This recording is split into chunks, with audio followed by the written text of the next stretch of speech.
Mi nombre es Ernesto y llevo casi 15 años manejando autobuses foráneos. La ruta que cubro sale de la periferia de la Ciudad de México y termina en un poblado a unas 3 horas, cruzando tramos de carretera que, de noche, parecen más largos de lo que marca el reloj. No es un trabajo espectacular, pero es estable, y la estabilidad siempre fue importante para mí. Esa noche salí algo tarde de la terminal. Un choque en la autopista había trabado el tráfico, y para cuando por fin pude arrancar, ya llevaba casi 15 minutos de retraso. Puede no parecer tanto, pero la empresa es estricta con los horarios. No importa si fue accidente, lluvia o bloqueo, el registro marca hora de salida y hora de llegada, y que pudiesen picarme el bono de puntualidad me inquietaba bastante. Mi unidad es un Volvo 9800, un gigante de acero de 15 metros de largo, color champaña metalizado. Es un coche robusto, de esos que se sienten pesados pero obedientes al tacto. Por dentro, el tablero es una pantalla digital colorida que me avisa desde la presión de las llantas hasta el consumo de combustible. No soy un hombre supersticioso, he escuchado historias de carretera desde que era ayudante de limpieza en los encierros. Luces que aparecen en medio del camino, voces en la radio cuando no hay señal, gente que pide aventón y desaparece. Las escucho, me río, pero tampoco me burlo. Cuando uno pasa tantas madrugadas manejando, aprende a respetar el silencio y a no tentar a la suerte. Aquella noche el autobús iba casi vacío. 3 pasajeros nada más repartidos entre los asientos del fondo. Primero una mujer dormida, recostada contra la ventana.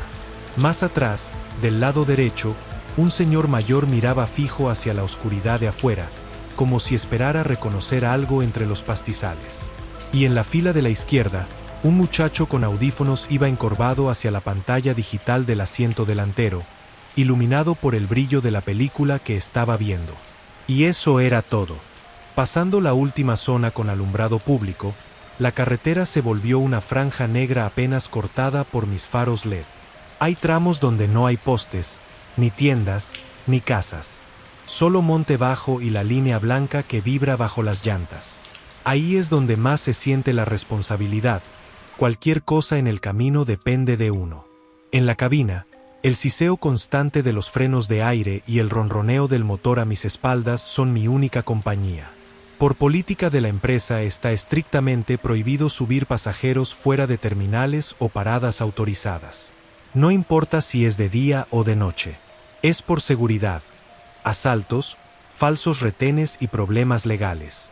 Si alguien quiere viajar, tiene que pagar y subirse en los lugares correspondientes. Siempre funcionó así. Y yo, hasta esa noche, nunca había hecho una excepción.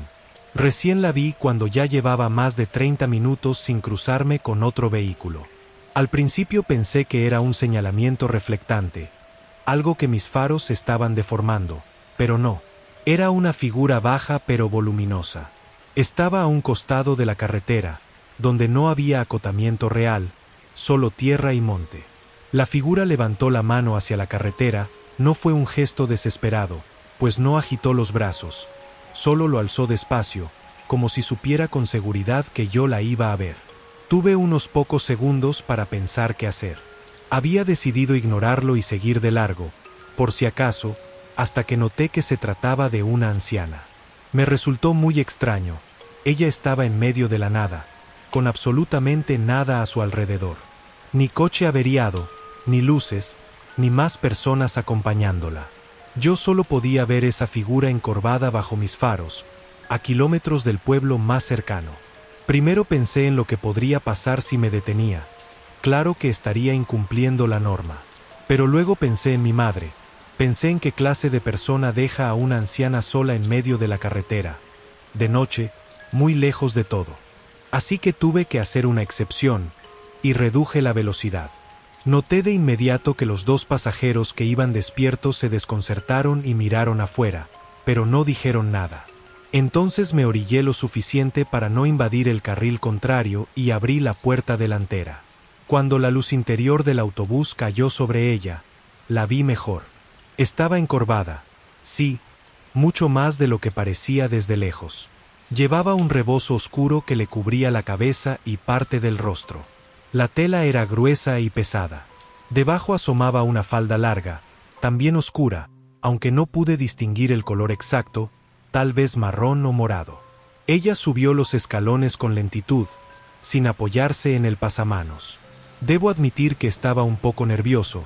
Sabía que no estaba haciendo lo que legalmente debía hacer, y que tenía 3 testigos detrás de mí. Cuando ella se acercó, me llegó un olor extraño. Era como a ropa guardada demasiado tiempo en un lugar cerrado. Algo rancio, pero tenue, no invasivo. «Buenas noches, señora», dije cordialmente. Ella levantó un poco el rostro, pero la sombra del rebozo no me dejó verlo completo.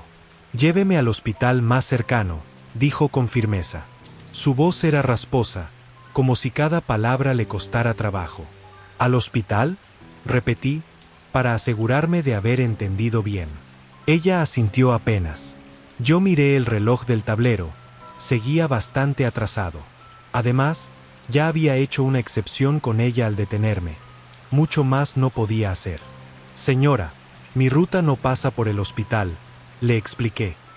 «No puedo desviarme. Tengo horario y la empresa es muy estricta». No hubo reacción de su parte. Solo se quedó ahí parada, tal vez esperando a que yo me retractara. «Pero puedo dejarla en la próxima estación», agregué, dudando un poco de cada palabra. «Está a unos 15 kilómetros. Ahí siempre hay taxis, que la pueden llevar más rápido». Ella se quedó inmóvil unos segundos. Me inquietaba no poder verle bien su rostro. «Entonces, ¿no me va a llevar al hospital?», murmuró. No era una pregunta exactamente, era más bien una confirmación. «No puedo desviarme», repetí, intentando que mi tono fuera amable. «De verdad lo siento». La mujer hizo un sonido bajo, como un refunfuño que no alcancé a entender. Luego, sin decir nada más, avanzó por el pasillo. No le pedí boleto. Lo pensé, claro, pero éramos 4 personas en total contando conmigo. No me pareció el momento de discutir dinero con una anciana que decía necesitar un hospital. Además, estaba seguro de que la dejaría en la estación en poco tiempo. Vi cómo ella se sentó en el asiento detrás del conductor, del lado derecho. Ese lugar que suele reservarse para personas mayores o con movilidad reducida. Cerré la puerta y retomé la marcha. Esperé algún comentario, una mirada curiosa, algún gesto de la anciana en el viaje, pero nada. Lo que sí noté fue que el señor de atrás me miró con una mueca, como si no entendiera qué pasaba. Tragué saliva y me concentré en la carretera. Los primeros minutos no pasó nada extraño. Solo oía el ruido constante del motor y el leve traqueteo del camino irregular. Pero luego empecé a sentir el frío. Al principio pensé que era sugestión. Las madrugadas suelen enfriarse en esos tramos abiertos. Pero el aire acondicionado estaba apagado. Aún así, la temperatura dentro del autobús comenzó a bajar radicalmente. Lo noté porque mis manos, sobre el volante, empezaron a entumecerse. De pronto, exhalé y vi, con claridad, una pequeña nube blanca salir de mi boca. Fruncí el ceño y miré el indicador del tablero. Marcaba una temperatura estable, nada fuera de lo común. Sin embargo, el frío se volvió a cada minuto más intenso, como si alguien hubiera abierto una puerta invisible al invierno. En algún momento noté como el espejo retrovisor comenzó a empañarse. Eso sí me preocupó, así que activé un interruptor del tablero para calentar el cristal, y así evaporar la humedad. Lo apagué, pero noté que a los pocos segundos volvió a empañarse, así que tuve que dejarlo encendido todo el tramo que quedaba. Algo me había puesto muy incómodo en mi propia cabina.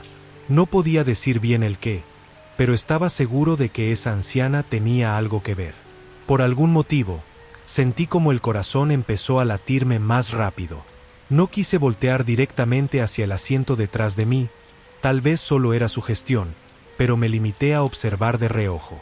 La anciana seguía ahí sentada, completamente quieta. Su rebozo caía pesado sobre los hombros. La ventana junto a ella estaba entreabierta. Lo noté porque vi el pequeño espacio oscuro en la parte superior del cristal. Sin embargo, su ropa no se movía. Ni un pliegue, ni una hebra. Sentí algo más entonces. Algo que, ahora sí, me dejó completamente helado. Fue una respiración demasiado cerca de mi cuello, como si alguien estuviera detrás de mi hombro izquierdo, exhalando despacio. Pero la anciana estaba a mi derecha, y los pasajeros estaban varios asientos más atrás. No quise girar la cabeza. Me repetí a mí mismo que era el aire frío pasando por alguna rendija, que era cansancio, que llevaba muchas horas despierto. Pero vaya sorpresa la que me llevé cuando miré al espejo retrovisor, para comprobar que no estuviera empañado, y el reflejo de la anciana no estaba donde tendría que estar. De hecho, no había ningún reflejo. Seguí avanzando, no podía hacer otra cosa, pero no poder ver a la anciana me había puesto muy paranoico. Parpadeé varias veces, pero seguía su asiento vacío. Entonces tomé coraje y me volteé rápidamente. No quería descuidar el volante. Inexplicablemente, la señora se encontraba ahí, en la misma posición en la que se había sentado cuando llegó. Cuando volví la vista al frente traté de decirme a mí mismo que estaba soñando, que seguramente era un juego de luces macabro. Sentía la necesidad de llegar lo antes posible a la siguiente estación.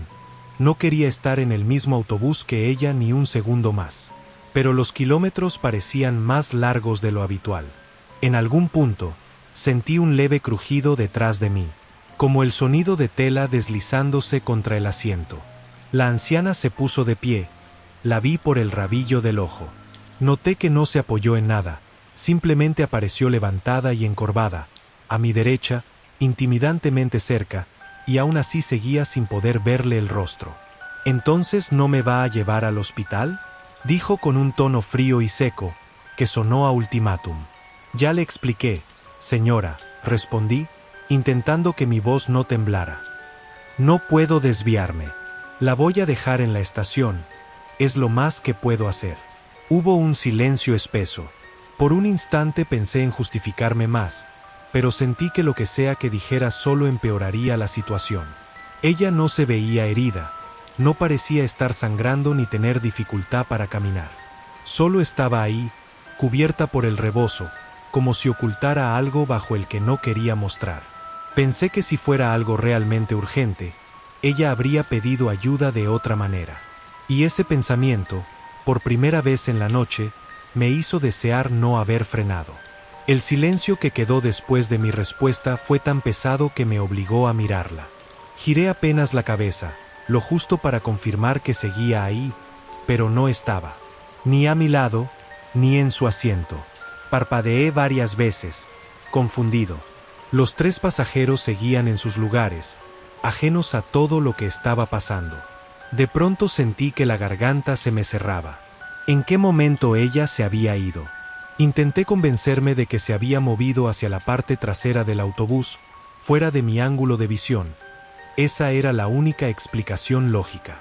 Volví la mirada al camino, tratando de concentrarme en la carretera, pero debo admitir que ya para ese momento me encontraba aterrado, conteniendo la respiración mientras manejaba, y rogaba llegar lo antes posible. Entonces, algo golpeó la ventanilla a mi izquierda. Giré la cabeza y todo el aire se soltó de golpe.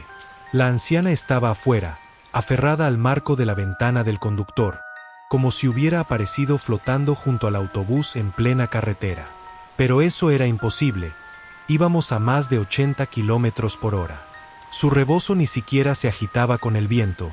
Sus dedos largos y huesudos estaban tensos contra el marco metálico. Esta vez sí pude ver su rostro, o lo que quedaba de él. La mitad inferior estaba cubierta por la sombra del rebozo, pero pude ver que en sus ojos solo había 2 cuencas profundas, hundidas en la piel arrugada. Entonces habló, casi en un grito rencoroso, pero sus labios no se movieron. Le dije que me llevara al hospital. Sentí que el corazón me explotaba en el pecho. Solté un grito involuntario y giré el volante sin pensar. El autobús se salió del carril. Las llantas mordieron la tierra de la cuneta y todo el vehículo se sacudió violentamente. Escuché los gritos de los pasajeros detrás de mí, el golpe de equipaje cayendo y el crujido de la suspensión mientras atravesábamos los matorrales. Intenté recuperar el control como pude, y gracias a Dios no volcamos. El autobús se detuvo con un impacto seco contra un montículo de tierra. Durante unos segundos nadie se movió, pero poco a poco los pasajeros comenzaron a levantarse de sus asientos, preguntando qué había pasado. Por suerte, nadie estaba herido, solo fue el susto y algunos golpes menores por la sacudida. Después llegó la policía de caminos y una grúa. Hicieron el reporte del incidente y revisaron el autobús. Cuando todo se calmó, el señor mayor que viajaba atrás se acercó a hablar conmigo y me dijo algo que todavía me eriza la piel. Según él, nunca vio subir a nadie. Cuando frené en medio de la carretera, pensó que yo había visto algún animal o algo tirado en el camino. Dice que miró por la ventana en ese momento y que afuera no había absolutamente nadie. La empresa me levantó un reporte, claro, pero como no hubo heridos ni daños graves, todo quedó en una advertencia. Desde esa noche sigo manejando, pero hay algo que cambió para siempre. Jamás vuelvo a detener el autobús en medio de la carretera. Escúchenme bien. Si alguno de ustedes se llega a topar con la anciana, mejor prueben llevarla al hospital. Porque desviarse 15 kilómetros suena mucho, pero manejar con una abuela flotando al lado de tu ventana suena bastante peor. Si llegaste hasta acá es porque el video te gustó, así que regálame un pulgar arriba y una suscripción. Así juntos podemos crear una comunidad muy activa. Sin más que decir, me retiro.